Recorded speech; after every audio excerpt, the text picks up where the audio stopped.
Hello everyone. आज के DNA session में हम दो टॉपिक्स डिस्कस करने वाले हैं। पहला जो टॉपिक हम डिस्कस करने वाले हैं वो है L1 वीज़ा। अभी कुछ टाइम पहले डीएनए सेशन में ही हमने एक और टॉपिक किया था H1B वीज़ा पे। हमने ये जाना था कि H1B वीज़ा पे व्हाइट हाउस ने $1 लाख का फीस लगा दिया है नए एप्लीकेंट्स के ऊपर। अब H1B वीज़ा क्या है, मैं आपको फिर से शॉर्ट में बता दे रहा हूँ। H1B visa global stem talent को अमेरिका में अट्रैक्ट करने के लिए चलाया गया एक कार्यक्रम है, वीज़ा कार्यक्रम है, जो 1990 में शुरू किया गया था। 1990 आते-आते ये देखा गया था कि अमेरिका का जो स्टेम फील्ड है, वहाँ की जो मल्टीनेशनल कंपनीज़ हैं, जो ग्लोबल इनोवेशन या R&D इकोसिस्टम है अमेरिका का, वहाँ पर सीरियस मैन पावर शॉर्टेज हो रही थी। तो ये रिक्वायरमेंट हुई कि बाहर के देशों से, इंडिया से, चाइना से और भी जो तमाम देश हैं, वहाँ से जो ग्लोबल स्टेम टैलेंट है, बीटेक्स हैं, सॉफ्टवेयर इंजीनियर्स हैं, उनको अट्रैक्ट किया जाए और अमेरिका में लाया जाए। तो H1B वीज़ा रेजिम इसीलिए आपका प्राइमरली शुरू किया गया था अमेरिकन गवर्नमेंट द्वारा, जिससे ग्लोबल स्टेम टैलेंट को अमेरिका में अट्रैक्ट किया जा सके। और ये एक बहुत इम्पोर्टेंट रेजिम रहा, क्योंकि इसकी वजह से यूएस को बहुत अच्छा ग्लोबल टैलेंट मिला। आज भी आप देखेंगे तो अमेरिकन कंपनीज के जो CXOs हैं, CEO हो गए, CTOs हो गए, उसमें कई इंडियंस हैं, कई चाइनीज भी हैं। तो ये क्यों पॉसिबल हो पाया? क्योंकि H1B वीजा रेजिम जैसी कोई चीज अमेरिका ने शुरू की थी। लेकिन हमको अभी पता है कि डोनाल्ड ट्रंप का ये सेकंड टर्म जो है वो हमको देखने को मिल रहा है, और डोनाल्ड ट्रंप की जीत में एक बहुत महत्वपूर्ण रोल प्ले किया है वहां के मागा कंस्टिट्यूएंसी ने। मागा कंस्टिट्यूएंसी क्या है? Make America great again. इनका ये मानना है कि भाई जो बाहर से लोग आ रहे हैं, इंडिया से, चाइना से और भी तमाम देशों से, वो क्या कर रहे हैं? वो अमेरिकन की जॉब है वो खा रहे हैं। अगर वो नहीं आएंगे तो उनके एवज में किसको जॉब मिलेगी? अमेरिकन को जॉब मिलेगी। तो इसकी वजह से मागा ने डोनाल्ड ट्रंप को जिताया, और डोनाल्ड ट्रंप ने अभी क्या किया? H1B वीजा पे $100,000 का एक फीस इंपोज कर दिया है। तो अब इससे होगा क्या? अब इससे होगा ये कि एम्प्लॉयर को जो ग्लोबल टैलेंट सस्ते में मिल जाता था वो महंगे में मिलेगा, क्योंकि अब जो भी अमेरिकन एम्प्लॉयर है उसको $100,000 जो है वो पर कैंडिडेट ज्यादा शेल आउट करने पड़ेंगे। तो इससे जो कॉम्पिटिटिवनेस था, जो लेबर कॉम्पिटिटिवनेस, लेबर के कॉस्ट का कॉम्पिटिटिवनेस था, चाहे वो चाइनीज लेबर हो, लेबर से मेरा मतलब है जो स्टेम ग्रेजुएट्स हो, या आपके इंडिया से जो सॉफ्टवेयर इंजीनियर्स वगैरह जाते हैं या कंसल्टेंट्स जाते हैं, तो अब वो उतने कॉम्पिटिटिव नहीं रह जाएंगे। तो अभी हमको हाल ही में एक आर्टिकल देखने को मिला है इंडियन एक्सप्रेस में, जहां पर ये आर्ग्यू करने की कोशिश की है किसी ने कि क्या L1 वीजा जो है वो एक ऑल्टरनेट की तरह उभर सकता है H1B वीजा के। तो अब जानते हैं कि L1 वीजा क्या होता है, और क्या ये सही में H1B वीजा को रिप्लेस कर सकता है या सप्लांट कर सकता है। तो देखिए, कॉमनैलिटी क्या है H1B वीजा और L1 वीजा में, कि ये दोनों वीजा रेजिम्स जो हैं वो एक प्रकार का वर्क बेस्ड वीजा है। मतलब अमेरिकन एस्टेब्लिशमेंट में काम करने के लिए ये दोनों वीजा इशू किए जाते हैं, चाहे हम L1 की बात करें चाहे H1B वीजा की बात करें।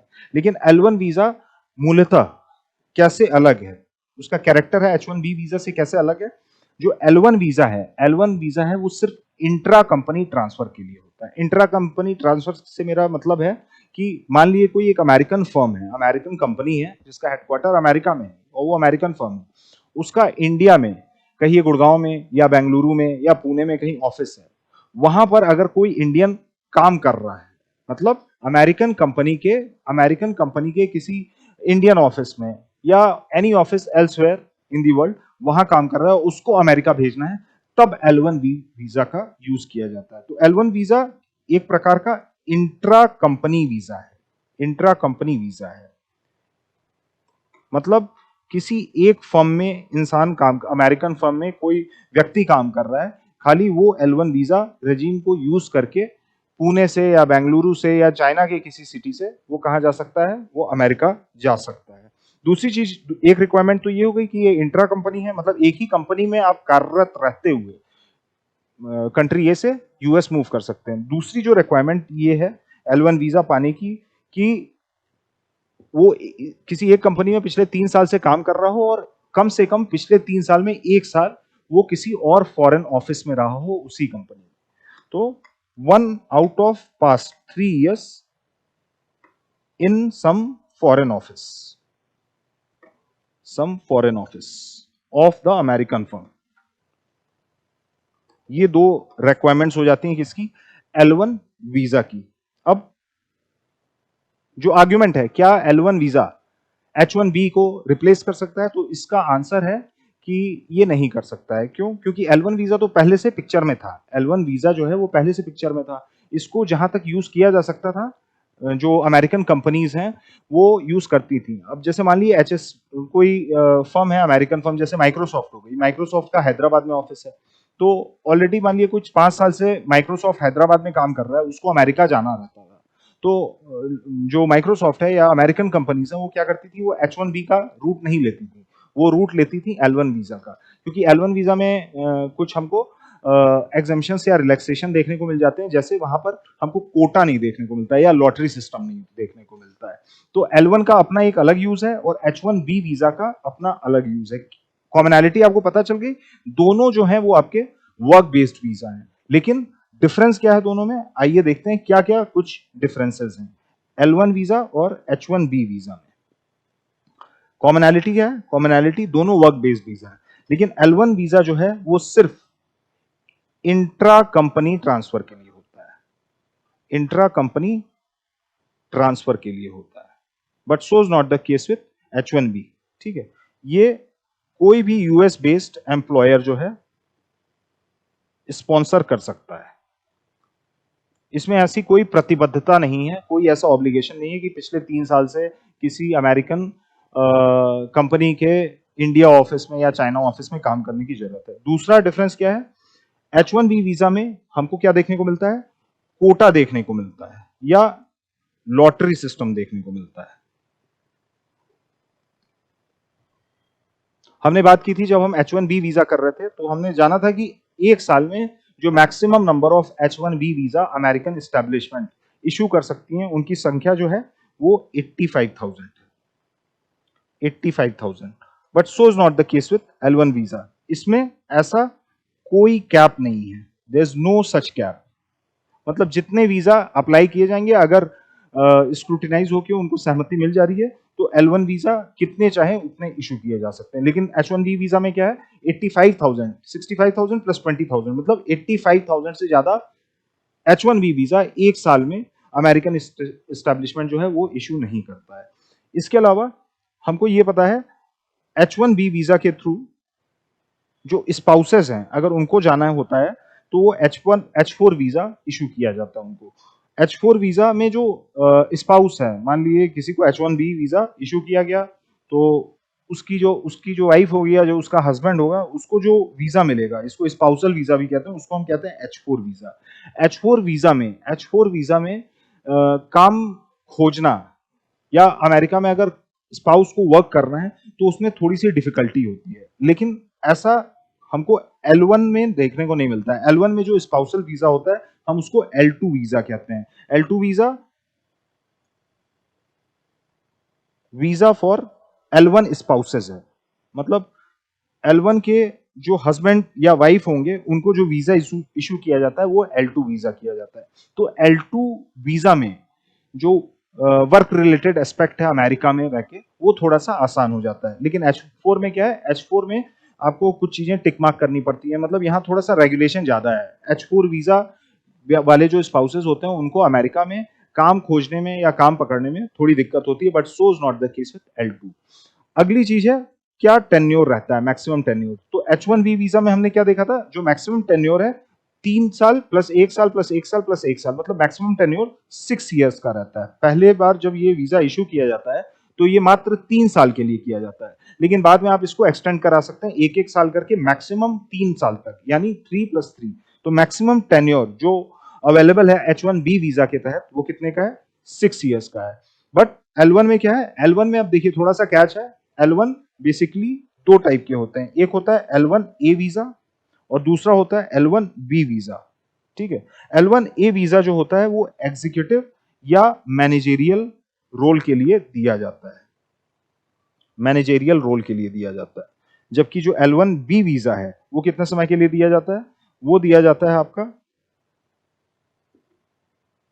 वो किसको दिया जाता है? वो दिया जाता है प्राइमरीली स्पेशलाइज्ड रोल्स के लिए दिया जाता है। स्पेशलाइज्ड रोल मतलब कुछ डोमेन एक्सपर्टीज होनी चाहिए, कुछ डोमेन एक्सपर्टीज होनी चाहिए। H1B में क्या रिक्वायरमेंट होती है कि जो मिनिमम डिग्री होल्ड करनी चाहिए, बैचलर्स की डिग्री होल्ड करनी चाहिए, कम से कम बैचलर्स की डिग्री होनी चाहिए H1B वीजा के तहत, ठीक है। But so is not the case with L1। L1 के केस में हमको ऐसा कोई रिक्वायरमेंट नहीं देखने को मिलता है। यहाँ पर बस इंट्रा कंपनी ट्रांसफर है, वही एक रोल है। और यहाँ पर हमको देखने को मिलता है कि L1A वीजा जो है वो एग्जीक्यूटिव या मैनेजरियल पोजीशंस के लिए इशू किया जाता है, और जो L1B वीजा है वो आपका स्पेशलाइज्ड रोल के लिए इशू किया जाता है।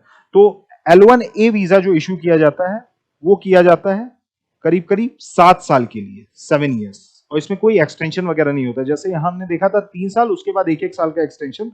बट L1A में या L1B में या कुमुलेटिवली कहें तो L1 में कोई वीजा एक्सटेंशन है ही नहीं अवेलेबल। L1B में क्या है? L1B में 5 साल का एक्सटेंशन, सॉरी 5 साल का टेन्योर होता है, 5 years tenure for L1B visa. एक चीज और है, ग्रीन कार्ड। L1 वीजा वाले जो लोग होते हैं जिनको L1 वीजा इश्यू हो जाता है, उनको ग्रीन कार्ड रिलेटिवली आसानी से मिल जाता है। उनको जो ग्रीन कार्ड है, ग्रीन कार्ड क्या होता है? अमेरिका की पीआरशिप, पीआरशिप हो गई परमानेंट रेसिडेंसी। मतलब ये सिटीजनशिप से इसको कंफ्यूज मत करिएगा, सिटीजनशिप अलग चीज होती है, वहां पर आपको आप प्रॉपर अमेरिकन सिटीजन हो जाते हैं। लेकिन ग्रीन कार्ड जो है वो पीआरशिप होती है, पीआरशिप मतलब परमानेंट रेसिडेंसी। तो अगर किसी को परमानेंट रेसिडेंसी चाहिए, मान लीजिए 2 लोग हैं, एक है इंडिविजुअल जिसके पास H1B वीजा है और दूसरा इंडिविजुअल है L1 वीजा होल्डर। तो L1 वीजा वाला जो होल्डर है उसके पास ग्रीन कार्ड पाने के जो चांसेस हैं वो रिलेटिवली बढ़ जाते हैं। तो ये 2 डिफरेंसेस हैं L1 वीजा में, H1B वीजा में। H1B वीजा जो है वो कोई भी एम्प्लॉयर इशू कर सकता है। L1 वीजा जो है, L1 वीजा ये सिर्फ इंट्रा कंपनी ट्रांसफर्स के लिए यूज किया जाता है। तो जो L1 के रोल्स हैं वो बहुत स्पेसिफिक हैं, और हमको ये देखने को मिलता है L1 वीजा में जो रिजेक्शन रेट है वो बहुत ज्यादा होता है। क्योंकि देखिए L1B जो रेजीम है उसमें क्या है? Specialised role. अब स्पेशलाइज्ड रोल जो टर्मिनोलॉजी यूज की गई है वो क्या है? वो थोड़ी सी वेग है, वेग है। इसका काफी मल्टीनेशनल कंपनीज हैं और जो इंडिविजुअल्स हैं वो मिसयूज करते हैं। तो इस वजह से जो अमेरिकन कंसुलेट्स हैं या अमेरिकन एम्बेसी है इंडिया में या एल्सवेयर इन द वर्ल्ड, वो क्या करते हैं? जो भी L1 के फॉर्म्स आते हैं, जो भी L1 के फॉर्म्स आते हैं उसको बहुत क्लोजली स्क्रूटिनाइज करते हैं, जिसकी वजह से हमको क्या देखने को मिलता है? L1 वीजा रेजीम ज्यादा स्ट्रिंजेंट होती है, और यहाँ पे जो रिजेक्शन रेट होते हैं वो H1B वीजा रेजीम से रिलेटिवली टफर होते हैं। तो अंत में मैं यही कहूंगा कि L1 जो है वो ऑल टुगेदर एक अलग प्रणाली है वीजा की, और ये H1B वीजा को रिप्लेस नहीं कर सकता है। क्योंकि अभी तक हमको क्या देखने को मिल रहा था? L1 वीजा पहले से चल रहा था। अमेरिकन कंपनीज अगर उनके पास चांस है, अगर उनके पास चांस है कि वो अपने किसी कैंडिडेट को L1 के माध्यम से अमेरिका भेज सकती हैं, तो वो L1 के माध्यम से ही भेजती थी, वो H1B के माध्यम से नहीं भेजती थी। तो L1 जो है वो H1B को सप्लांट नहीं कर सकता है। एक नई डेवलपमेंट हाल के दिनों में हमको और देखने को मिली है, के वीजा रेजीम। के वीजा कहां का वीजा है? ये वीजा अभी चाइना ने अनाउंस किया है। चाइना ने अनाउंस किया है। कब अनाउंस किया है? जब व्हाइट हाउस ने H1B पे $1 लाख की एक रेस्ट्रिक्टिव फीस है वो लगा दी है, ठीक है। H1B वीजा जो है वो ग्लोबल स्टेम टैलेंट है, साइंस, टेक्नोलॉजी, इंजीनियरिंग, मैथमेटिक्स। इसको क्या करता था? इसको अमेरिकन सॉइल पे अट्रैक्ट करता था। तो अब H1B चूंकि महंगा हो जाएगा, $1 लाख रुपए इसमें एडिशनल शेल आउट करने पड़ेंगे, तो ऑब्वियस सी बात है अमेरिकन एम्प्लॉयर्स हैं इसका यूज जो है वो कम कर देंगे, normal law of supply demand के हिसाब से। तो चाइना को एक ये अपॉर्चुनिटी की तरह दिख रहा है। चाइना अब अपने आप को एक ग्लोबल हब की तरह पोजीशन करना चाहता है, जहां पे वो ग्लोबल स्टेम टैलेंट है उसको अट्रैक्ट कर पाए। तो जो ये वैक्यूम बन गया है H1B पे, ये फीस लगाने, रेस्ट्रिक्टिव फीस लगाने की वजह से चाइना क्या करना चाह रहा है? इसको फिल करना चाह रहा है। इसी को फिल करने के लिए उसने जो इनिशिएटिव लिया है, उसने ये किया है कि के वीजा जो रेजीम है वो अनाउंस कर दिया। के वीजा रेजीम है जो अक्टूबर वाला महीना है तब से लागू हो जाएगी, और ऑब्जेक्टिव क्या है इसका? इसका ऑब्जेक्टिव वही है जो H1B का अमेरिका में था। के वीजा के माध्यम से चाइना क्या करेगा? जो ग्लोबल स्टेम टैलेंट है, जो अच्छे इंजीनियरिंग कॉलेजेस हैं देश दुनिया भर में, जैसे इंडिया में आईआईटीज हैं, एनआईटीज हैं, तो कोशिश यही रहेगी कि चाइना के वीजा के माध्यम से ये जो बेस्ट टैलेंट है, ग्लोबल टैलेंट है स्टेम की फील्ड में, उसको अट्रैक्ट करे। चाइना जो है अभी हमको पता है दूसरे नंबर की सबसे बड़ी अर्थव्यवस्था है अमेरिका के बाद। अमेरिका जो है वो आपकी करीब करीब 28-30 ट्रिलियन डॉलर की अर्थव्यवस्था है। चाइना जो है वो 18-20 ट्रिलियन डॉलर की अर्थव्यवस्था है। तो ना सिर्फ इकोनॉमी साइज में बट अलग अलग डोमेन्स में चाइना जो है वो हेड टू हेड कॉम्पिटिशन देने की कोशिश करता है अमेरिका को। तो चाइना जो है वो अपने आप को जो फ्रंटियर टेक्नोलॉजी है, जैसे आर्टिफिशियल इंटेलिजेंस हो गया, मशीन लर्निंग हो गया, इंटरनेट ऑफ थिंग्स हो गया, या डेटा एनालिटिक्स हो गया, ठीक है, इसमें अपने आप को वर्ल्ड लीडर जल्द से जल्द स्थापित करना चाहता है। और इसी मुहिम में उसने क्या किया है? के वीजा रेजिम जो है वो अनाउंस किया है। तो this was about K visa. दूसरा जो हम टॉपिक आज करने वाले हैं that is what? That is with respect to GS paper 2 IR, recognizing the Palestinian state।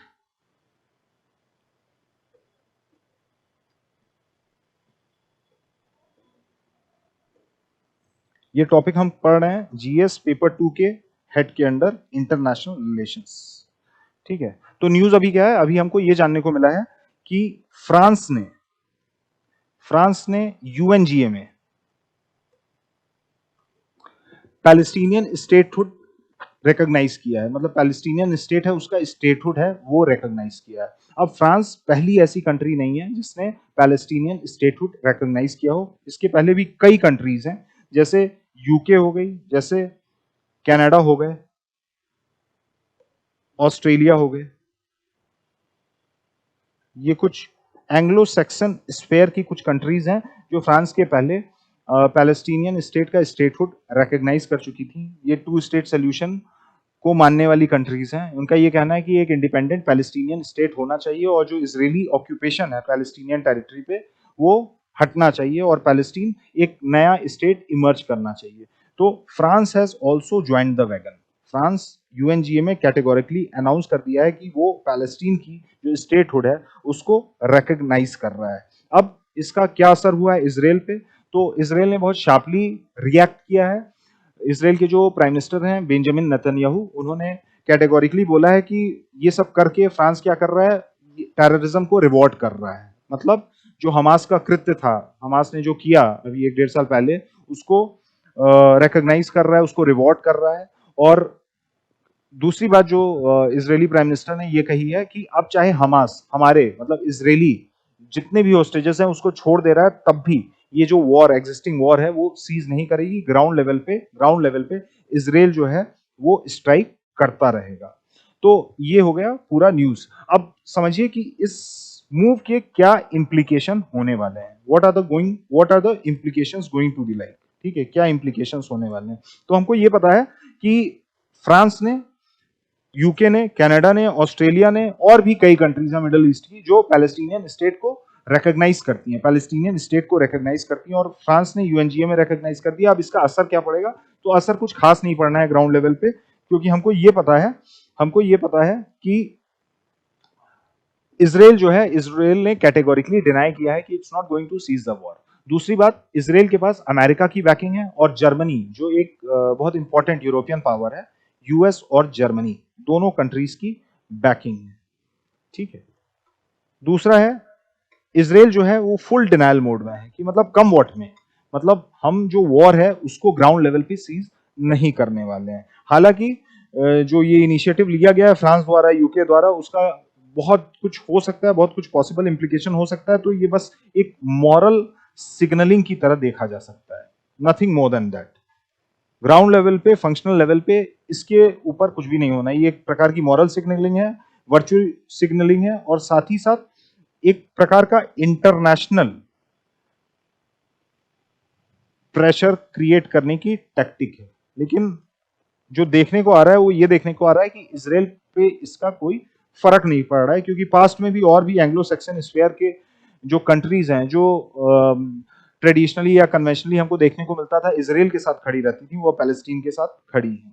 दूसरी चीज है यूएस और जर्मनी की जो बैकिंग है। अभी यूएस ने क्या किया, यूएस ने करीब करीब $6.4 बिलियन के आर्मामेंट्स हैं वो देने की बात कही है, किसको, इजराइल को। और दूसरी बात कि बेंजामिन नेतन्याहू जो है वो फुल डिनायल मोड, मतलब उनका ये कहना है कि भाई ये सब यूएनजीए में जो रिकॉग्निशन वगैरह है उसका कुछ खास असर नहीं पड़ता है। दूसरी चीज स्टेटहुड की बात हमने की, तो स्टेटहुड बस कोई कंट्री अगर किसी दूसरे टेरिटरी को रिकॉग्नाइज कर ले रही है कि हाँ भाई स्टेटहुड हम आपका रिकॉग्नाइज कर रहे हैं, तो खाली उससे नहीं हो जाता है। स्टेटहुड असल में स्टेटहुड पाने के लिए कुछ पैरामीटर्स हैं, 4 पैरामीटर्स हैं, वो पूरे होने होते हैं तभी किसी टेरिटरी को स्टेटहुड मिलता है। और ये पैरामीटर्स क्या हैं, तो ये डिसाइड हुआ था 1933 में। 1933 में मॉन्टेविडियो कन्वेंशन द्वारा। मॉन्टेविडियो कन्वेंशन क्या है, ये एक प्रकार का कन्वेंशन था। मॉन्टेविडियो क्या है, एक जगह है, कहां पे, उरुग्वे में। उरुग्वे में एक कन्वेंशन हुआ था और उस कन्वेंशन में स्टेटहुड को लेके 4 पैरामीटर्स तैयार किए गए थे कि ये 4 पैरामीटर्स अगर कोई टेरिटरी फुलफिल कर दे रही है तो उसको स्टेटहुड दे दिया जाएगा। पहला क्या था, पहला ये था कि एक तो एंटिटी के पास कुछ टेरिटरी होनी चाहिए, सर्टेन टेरिटरी, ठीक है, मतलब कुछ जमीन होनी चाहिए। दूसरी चीज क्या है, दूसरा पैरामीटर था मॉन्टेविडियो कन्वेंशन के तहत कि टेरिटरी पे एक स्टेबल पॉपुलेशन होनी चाहिए, स्टेबल पॉपुलेशन होनी चाहिए। ये हो गए आपके 2 पैरामीटर्स। तीसरा पैरामीटर क्या था मॉन्टेविडियो कन्वेंशन के तहत, तीसरा पैरामीटर था कि इस टेरिटरी पे एक गवर्नमेंट भी होनी चाहिए। और चौथा था कि ये गवर्नमेंट जो है, इस टेरिटरी की जो गवर्नमेंट है, जो तीसरा पैरामीटर है, it should be free to conduct its own international relations. वो बाकी के जो सॉवरेन एंटिटीज हैं अराउंड द ग्लोब, ऑल भी कंट्रीज हैं, इंटरनेशनल फोरम्स हैं, उनके साथ इंडिपेंडेंट इंटरनेशनल रिलेशन जो है वो परसू कर पाए। तो ability to forge international relations, ये 4 पैरामीटर्स अगर कोई टेरिटरी पूरा कर रही है, टेरिटरी, स्टेबल पॉपुलेशन, तीसरा है आपका गवर्नमेंट, और चौथा ability to conduct international relations, किसी दूसरे सॉवरेन एंटिटी के साथ इंडिपेंडेंट डिप्लोमेटिक रिलेशन एस्टेब्लिश करना, अगर ये 4 पैरामीटर्स पूरे हो रहे हैं तभी कोई टेरिटरी है वो स्टेट कहलाएगी या उसको स्टेटहुड की जो मान्यता है वो दी जाएगी। तो अभी हमने क्या देखा कि तमाम कंट्रीज हैं जिन्होंने पैलेस्टीन को स्टेटहुड है वो रिकॉग्नाइज किया है, लेकिन क्या मॉन्टेविडियो कन्वेंशन के हिसाब से इजराइल को स्टेटहुड मिलना चाहिए? तो आपको देखने में मिलेगा कि इसमें से सिर्फ एक पैरामीटर ढंग से पूरा हो रहा है, वो क्या है, ability to forge international relations. अब जैसे पैलेस्टीनियन अथॉरिटी है तो वो क्या कर रही है, वो जो इंडिपेंडेंट सॉवरेन कंट्रीज हैं उनके साथ इंटरनेशनल रिलेशंस तो रख रही है, तो उसकी वजह से हमारा एक पैरामीटर तो है वो पूरा हो रहा है पैलेस्टीन को लेके।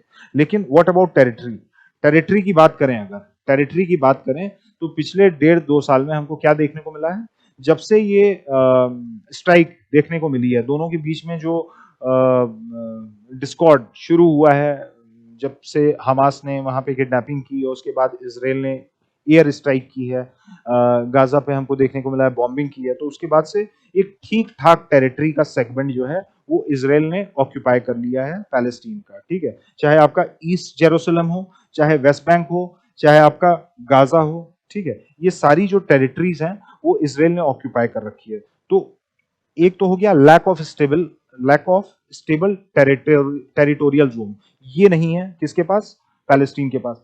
तो इसकी वजह से टेरिटरी वाला जो एस्पेक्ट है या पैरामीटर है वो पूरा नहीं हो रहा है। दूसरी चीज क्या है, स्टेबल पॉपुलेशन भी एक रिक्वायरमेंट होती है मॉन्टेविडियो कन्वेंशन के तहत। तो हमको ये देखने को मिला है पिछले 1-1.25 साल में कि जो पैलेस्टीन की पॉपुलेशन है वो इजरायली स्टेट्स की वजह से करीब करीब 65,000 कम हो गई है, मतलब almost 65,000 Palestinians have died because of the Israeli strike. और ये नंबर छोटा नहीं है, this is almost 10% of the total Palestine population. तो दूसरा जो पैरामीटर था स्टेबल पॉपुलेशन का, मॉन्टेविडियो कन्वेंशन के हिसाब से पैलेस्टीन जो है वो ये भी लैक कर रहा है। तीसरी चीज है गवर्नमेंट, एक गवर्नमेंट होनी चाहिए। तो वहां पे अथॉरिटीज हैं गवर्न करने के लिए, लेकिन हमको क्या देखने को मिलता है, डुअलिटी देखने को मिलती है। एक तो है पैलेस्टीनियन अथॉरिटी, ठीक है, और दूसरा क्या है, हमास। हमको ये दो अथॉरिटीज हैं वो दिखती हैं।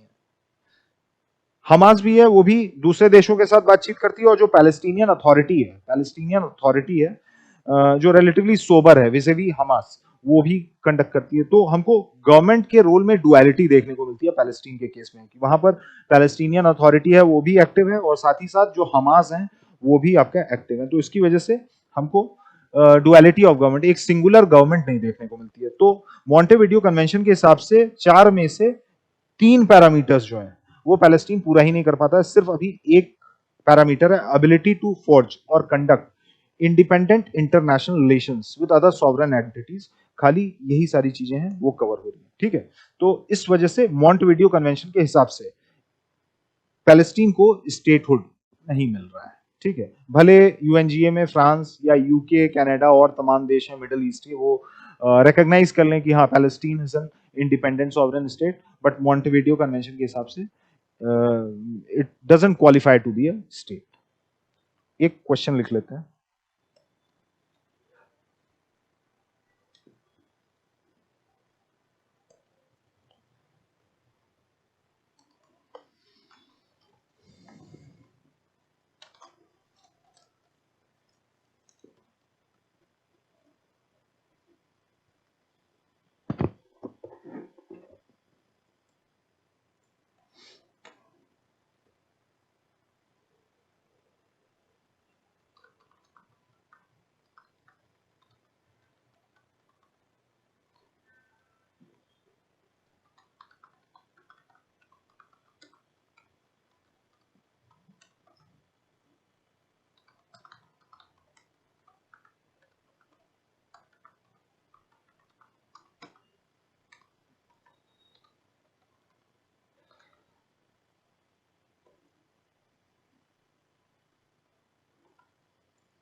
फिफ्टीन मार्क्स का क्वेश्चन है, 250 words.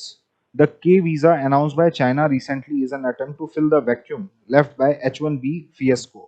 Analyze what are the implications of such visa regime on Indian brain drain and what measures India can take to effectively check it. चीन द्वारा हाल ही में घोषित के वीजा, H1B वीजा की विफलता से उत्पन्न रिक्तता को भरने का एक प्रयास है। विश्लेषण कीजिए।